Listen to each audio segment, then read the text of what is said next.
morning guys. Ako ipakita ninyo ang ako mga tanom no. So update karon kung unsa na nahitabo nila. So una ako ipakita ninyo ang pichay.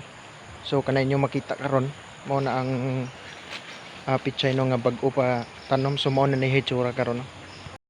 Mao na ni hitsura karon sa pichay oh. So wala pa nag 30 days no. So mao na ni iyahang kuan. Mao na ni iyahang kadakon.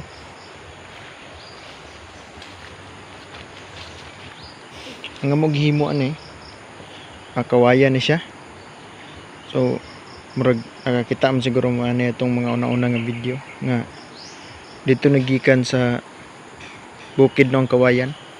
Butangan na mo giyuta so diri na mo gitanom. Mao na ni ang pichay na mo karon. So napo diri sa ubos pero medyo kuan na ni diri sa ubos oh. Kuwahi na. Nya dili kayo kondisyon ang kanang yuta.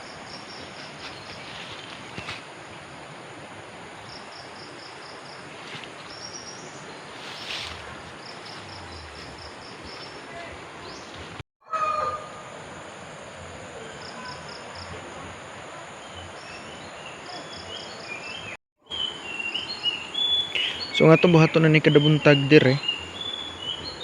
Ato perminti chiko no kada dahon niya kay basta pichay gani dali ra kayo siya kanang atakihon bitaw sa mga od bitaw kanon ilahang mga dahon. So kini siya nga porma pwede na ni makuha no para utanan masking kini lang yung mga dahon no. Nga dahon dira na sa ubos bay. Ito ipakita ninyo.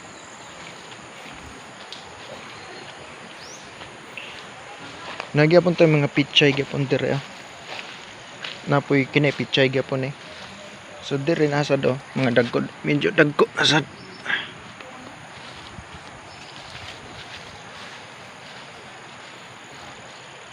Ato batong So mga pipino na nangakuha ng mga bunga no. So kung nakita ninyo uban gipang na mga putos kay kuan man na mga insekto nga mukutkot ba para ano yun na kanon nila namunga na sa datoang ko sili espada. So naratong mga sili espada dagko na kini sili espada gyapon namunga na po ni sugod napa nga sili espada.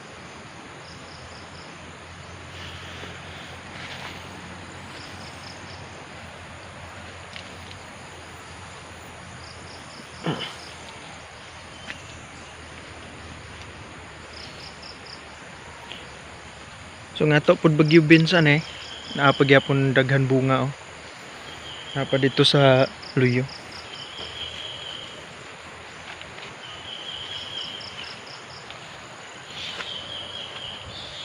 Ara daghan pagyapon gi bunga mga Bagyo Bins. Nga po dire so ana sad tay kuan pud pichay gyapon. So natay kuan dire sibuyas Bombay pero gagmay pa niya.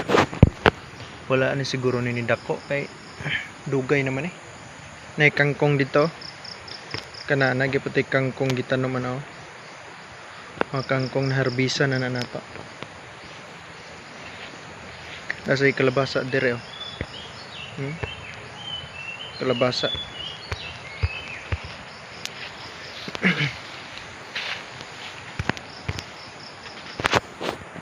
So moro to atong kuan karon video karon ako ra gi pakita ninyo mo ang mga gagmay kay nga tanom.